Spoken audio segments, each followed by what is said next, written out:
Chapter 19, Symphonies in Stardust.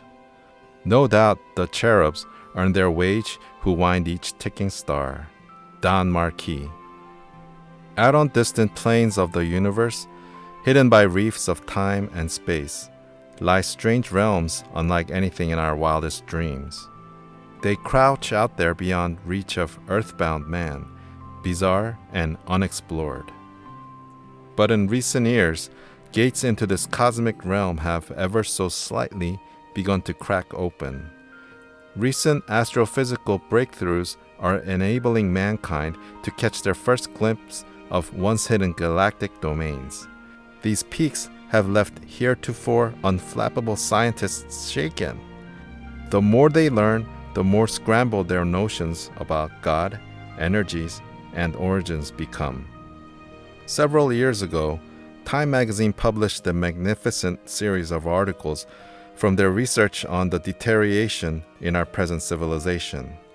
An excerpt from that series entitled Second Thoughts About Man says, "Man's confidence in his power to control his world is suddenly at a low ebb. The scientists themselves are now depressed to realize that their universe is far more complex than they recently thought and that they have fewer solutions than hoped." What has shattered the scientists' serenity and smugness? Here's what. They discover that far out there in the wild, wonderful cosmos, there are such things as mysterious black holes with gravity so strong light cannot escape, baffling tiny orbs, shining with the power of trillion suns, stardust, cosmic rays, and collapsed stars, wandering silently, million-mile-an-hour solar winds, stars singing, with each their own voices, see Job 38. Supernovas like celestial fireworks. Yes, the heavens declare the glory of God, just as the psalmist stated in Psalm 19. For eons God's finger has been inscribing a cosmic testimony. The writing in the heavenlies tells of mysteries with deep spiritual and practical relevance to every believer. Let's examine a few of God's celestial wonders. Quasars are small, jewel-like bodies packed with more energy than 10 entire galaxies the size of our own. In 1 minute, some quasars emit enough power to supply all of Earth's needs for 50 million years. Supernovae are the most dramatic of cosmic fireworks. Exploding stars spread gas clouds, meteoric fragments, and dust over millions of space miles.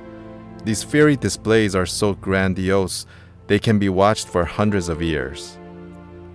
Pulsars are neutron stars spinning at enormous speeds that somehow emit their signals in pulses. Pulsars are so dense that one thimbleful of a pulsar weighs more than 50,000 locomotives. Physicists are staggered by mounting evidence of the universe's size. Astrophysical devices are now bringing in breathtaking new information about deep space. If Galileo could see the present array of instruments available to modern-day astrophysicists, he would turn green with envy. The Hubble Space Telescope, the huge 200-inch Mount Palomar optical telescope, radio telescopes like Arecibo in Puerto Rico, instrumented spacecraft like Voyager, Surveyor, and Mars Pathfinder. What magnificent tools! But what is causing some to gasp as the data rolls in?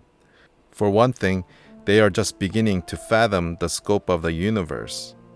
We are now cruising along at a cool 66,000 miles an hour, orbiting the sun on a planet which poet Archibald MacLeish described as a small planet of a minor star, off at the edge of an inconsiderable galaxy.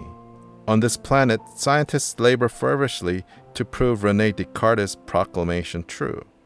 The haughty philosopher bragged, "There is nothing so far removed from us as to be beyond our reach, or so hidden that we cannot discover it." But the Bible speaks of men such as Descartes saying, "The mouth of fools poureth out foolishness." Proverbs chapter 15, verse 2. And God always has the final word. Instead of providing an answer, this new torrent of cosmic data leaves scientists ever more baffled. Physicists listen today with new awe as their own instruments whisper of the universe's scope. We've learned that gigantic heavenly galaxies are as common as grains of sand on a beach. There are billions of them. No wonder confusion is king among some in the intellectual community. It's about time men listen to what those stars are trying to tell them about their creator. But don't hold your breath, because even to the keenest natural mind, these secrets will only breed still more controversy. The Bible says, "None of the wicked shall understand." Daniel chapter 12, verse 10. Until time itself ends, those who trust exclusively in their own understanding will stay confused. They will generate more and more vain theories as long as they ignore the Bible, which is, among other things, an accurate book of science. Let's look at a bit at their confusion.